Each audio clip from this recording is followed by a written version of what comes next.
Dans un contexte de communication, le scénario concocté a été imaginé pour vous. Vous en êtes les principaux destinataires. Comme on dit, rallier l'utile à l'agréable.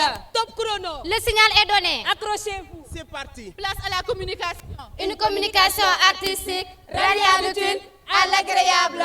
L'événement revêt un cachet particulier. Ndaje bu am solo. Un événement de partage. Au rendez-vous du donner et du recevoir. Un partage gagnant-gagnant. Le théâtre innovant. Au menu pour vous servir. Aïcha, nañ ko waxtaanee. na yaatu. Na si ñëpp jot. na ko ñëpp yëg. lu ñëpp bokk la. mbir mi sargal jigéen la taxawu jigéen droit de la femme égalité de genre justice et équité sociale. kan la. Ministère de la famille, de l'action sociale et des solidarités. lan la. Célébration de la journée internationale des droits de la femme. sous le thème international. droit, Justice et action pour toutes les femmes et les filles. Au Sénégal, Semaine nationale de la femme du 1er au 8 mars 2026. Sous le thème national. L'opérationnalisation du Plan de redressement économique et social. Petit COP. Les femmes en action à la base. Jigéenu Sénégal. Femmes du Sénégal, femmes entrepreneurs. Femmes du monde rural. Chers invités, Le ministère de la Famille, de l'Action sociale et des solidarités. Au nom du ministre Maïmouna Dièye. vous souhaite la bienvenue à la journée qui est vôtre ici à l'esplanade du Grand Théâtre et vous déroule le tapis rouge dal leen ak jàmm. Welcome. L'organisation de cette semaine nationale de la femme et pour la constance de son engagement en faveur des droits des femmes. Nos remerciements s'adressent particulièrement à Madame la ministre de la Famille, de l'Action sociale et des solidarités pour son leadership remarquable qui constitue une force motrice essentielle pour la réalisation de l'égalité des droits, de l'autonomisation et de l'égalité au Sénégal. Le thème international retenu pour cette année, droit, justice, action pour toutes les femmes et les filles, rime profondément avec les réalités sénégalaises. Il nous rappelle que la justice et l'égalité ne doivent pas demeurer de simples idéaux, mais devraient se traduire par des engagements concrets, visibles et mesurables, dont les retombées profiteront à chaque femme, à chaque fille, sans distinction ni exclusion. Car les droits ne sont pas des privilèges ni des faveurs, ils sont des droits humains fondamentaux. Sur le plan national, le thème retenu, opérationnalisation du plan de redressement économique et social, les femmes en action à la base, exprime avec force l'ambition collective du pays, garantir l'exercice effectif des droits et créer les conditions d'une autonomisation réelle, durable, inclusive et intergénérationnelle. Cette vision, mesdames et messieurs, s'inscrit pleinement dans les engagements nationaux et internationaux de la République du Sénégal, notamment à travers la Convention sur l'élimination de toutes les formes de discrimination à l'égard des femmes, la résolution 1325 du Conseil de sécurité des Nations Unies, ainsi que les priorités définies dans l'agenda national de transformation à travers sa stratégie nationale de développement et dans le cadre de coopération du système des Nations Unies, lequel constitue une réponse commune des Nations Unies aux priorités du Sénégal. Depuis plus de 2 décennies, le Sénégal a enregistré des progrès notables en matière d'égalité entre les hommes et les femmes. La promotion de l'égalité de genre repose sur un cadre juridique et stratégique relativement avancé, Celui-ci comprend notamment la loi sur la parité, favorisant la représentation politique des femmes, la loi criminalisant le viol et la pédophilie, qui renforce la protection contre les violences basées sur le genre, ainsi qu'un projet de loi sur l'autonomisation économique des femmes actuellement en cours dans le processus législatif. Mais, l'histoire des nations nous rappelle une vérité fondamentale. Si les textes consacrent l'égalité, ce sont les systèmes qui permettent de les réaliser. L'égalité doit donc transformer les mécanismes économiques, les circuits d'accès à la justice, les rapports de pouvoir, la distribution des ressources et les opportunités offertes aux femmes et aux jeunes filles. En inscrivant la Semaine nationale de la femme dans la dynamique opérationnalisation du plan de redressement économique et social, les femmes en action à la base, le Sénégal a posé un acte stratégique majeur. Il affirme que la relance économique ne peut réussir sans l'intégration pleine et effective des femmes. Les femmes au Sénégal constituent une force productive centrale. Dans l'agriculture, elles constituent 30% de la main-d'œuvre agricole. Dans l'entrepreneuriat féminin, 41% des entreprises individuelles appartiennent aux femmes. Pourtant, elles continuent de faire face à des contraintes structurelles à travers un accès limité aux ressources productives, ne possédant que 12% des terres au niveau national, à l'insuffisance des financements adaptés, à la vulnérabilité accrue aux chocs économiques et environnementaux. Réduire les inégalités n'est pas seulement une exigence de justice sociale, c'est un choix fondamental pour l'avenir de toute nation. C'est un impératif de performance nationale, car aucun pays ne peut atteindre son plein potentiel en laissant une partie de sa population en marge. Réduire les inégalités, c'est un facteur de stabilité, parce qu'une société plus équitable est une société plus cohésive, plus résistante et forte face aux défis. Réduire les inégalités est un accélérateur de développement. Réduire les inégalités, c'est un investissement stratégique pour l'avenir du Sénégal. Un investissement dans le capital humain, dans la paix sociale et dans une croissance durable, inclusive et partagée. L'égalité est donc une condition de réussite des politiques publiques, un fondement de la stabilité démocratique et un choix de responsabilité envers les générations futures.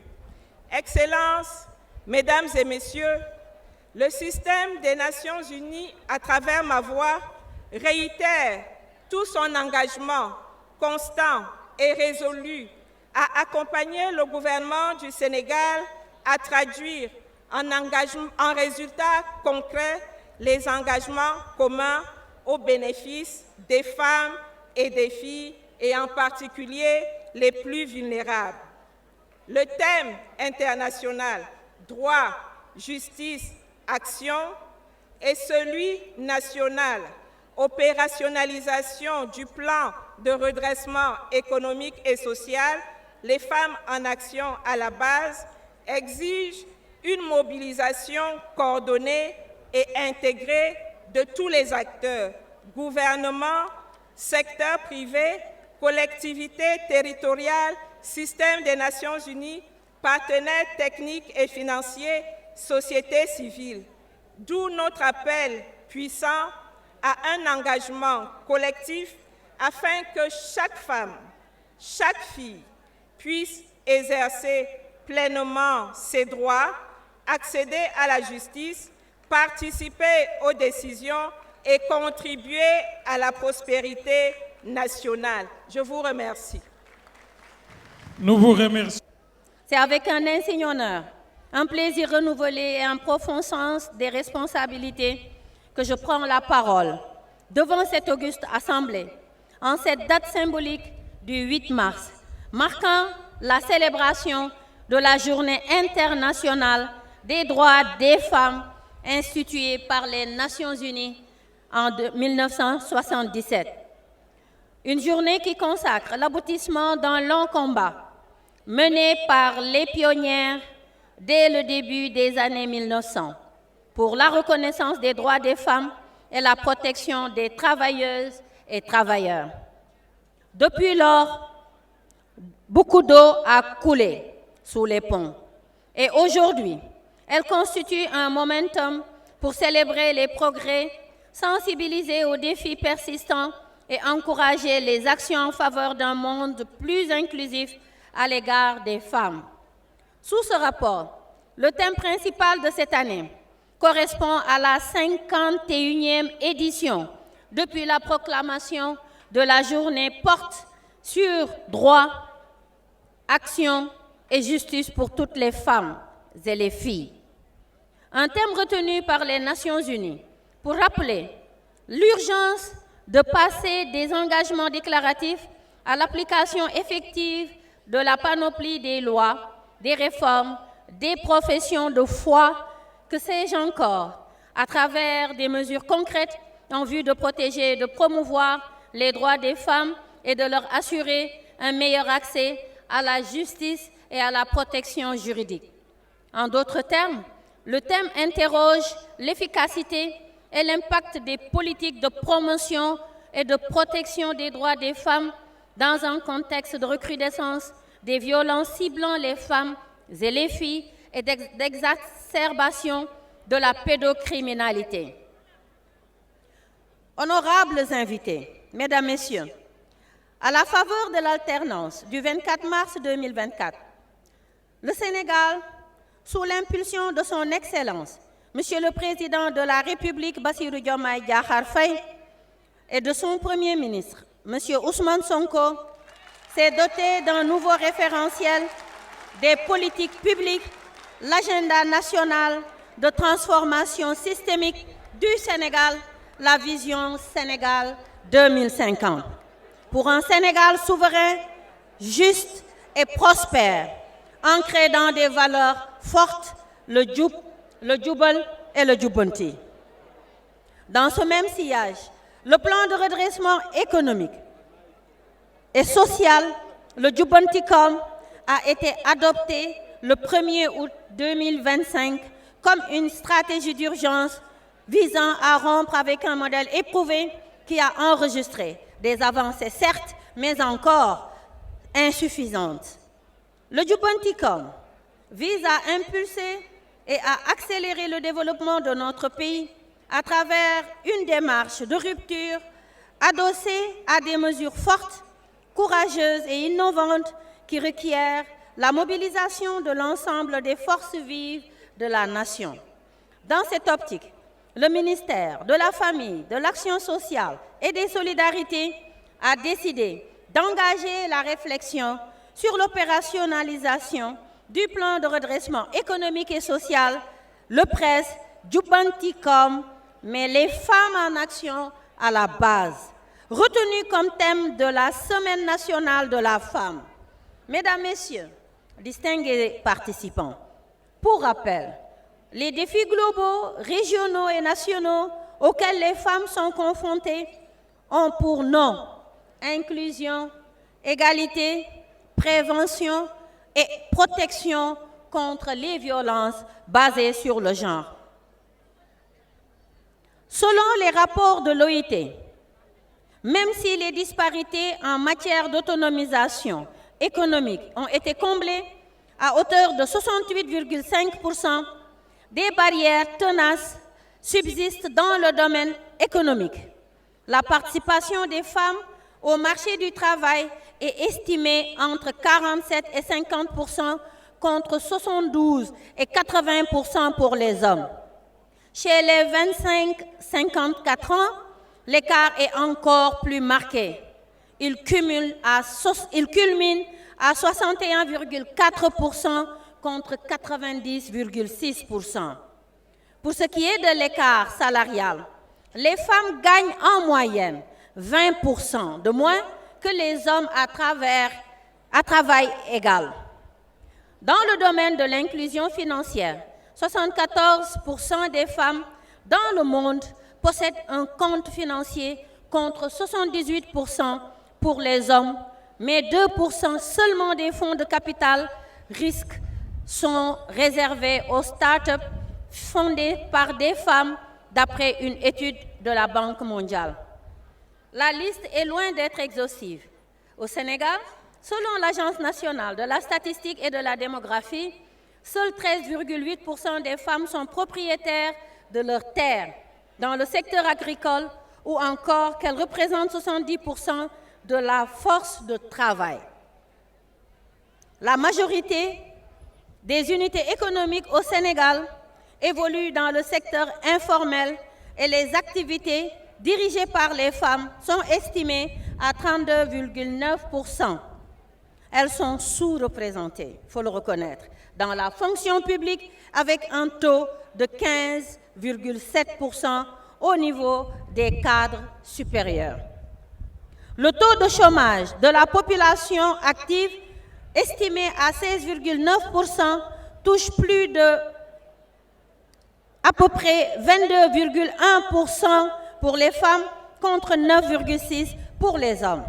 Ces données statistiques sur les femmes dans le monde et au Sénégal sont une preuve irréfutable qu'elles sont la force motrice au cœur des dynamiques transformationnelles pour parvenir à un monde plus juste, plus équitable, avec une prospérité partagée, inclusive et durable. Distingués participants, très chères sœurs, femmes leaders, c'est à cette ambition que nous invite le presse, le Djubanticom, notamment à travers ses principaux axes visant le renforcement du socle de protection, renforcement du financement des services sociaux, des allocations familiales, des aides aux ménages pauvres et l'autonomisation économique des femmes, le renforcement des conditions de création massive d'emplois, la promotion de la finance islamique, le développement des secteurs prioritaires comme l'agriculture, la pêche, l'élevage, mais aussi la promotion de l'entrepreneuriat des jeunes et des femmes, les financements verts, bleus, le gender bond pour soutenir l'autonomisation des femmes et l'égalité des sexes. Mieux, les mesures de mobilisation des ressources domestiques additionnelles permettront de générer plus de 5 000 milliards. Lors de la caravane de la Semaine de la Femme, qui s'est achevée hier à Dagana, fief de la Linguère Yacine Fall, ministre de la Justice, j'y reviendrai tout à l'heure, après un périple sans arrêt de 7 jours dans les 8 pôles territoriaux, les femmes, principalement dans les secteurs à fort potentiel économique, ont mis en exergue les convergences entre les activités quotidiennes de développement et les orientations du presse, ainsi que les impacts attendus du Djubanticom. Elles nous ont manifesté leur engagement à être des actrices majeures de sa mise en œuvre, comme en témoigne avec éloquence le mémorandum issu de la tournée. Comme disais-je plus haut, l'étape de la Semaine nationale de la femme à Dagana hier, 7 mars, a été la plus marquante de ce périple avec la célébration de Talatay Nder sur le site même de Nder, symbole de la bravoure des femmes qui ont posé un acte héroïque le 7 mars 1920 contre la captivité et l'esclavage en s'immolant au feu pour échapper à la souillure et à l'humiliation. Talatay Nder n'est pas seulement une page de notre histoire, c'est une flamme dans la conscience de notre peuple. À Nder, des femmes ont choisi la dignité plutôt que la soumission, l'honneur plutôt que la peur. Leur sacrifice nous rappelle que la bravoure n'a pas de genre et que le courage peut avoir le visage d'une femme. Merci beaucoup à ma sœur, Linguère Yacine Fall, qui a été mon hôte et qui a tenu à immortaliser ce haut fait de notre patrimoine historique. Vivement la commémoration nationale officielle du Talatay Nder, un modèle d'affirmation de soi par les femmes, ce qui est un cri du cœur pour la justice et la reconnaissance de leurs droits à la liberté, à la dignité, à l'intégrité physique et morale, totalement en phase avec le thème international de la présente journée, droit, action, justice pour toutes les femmes et les filles.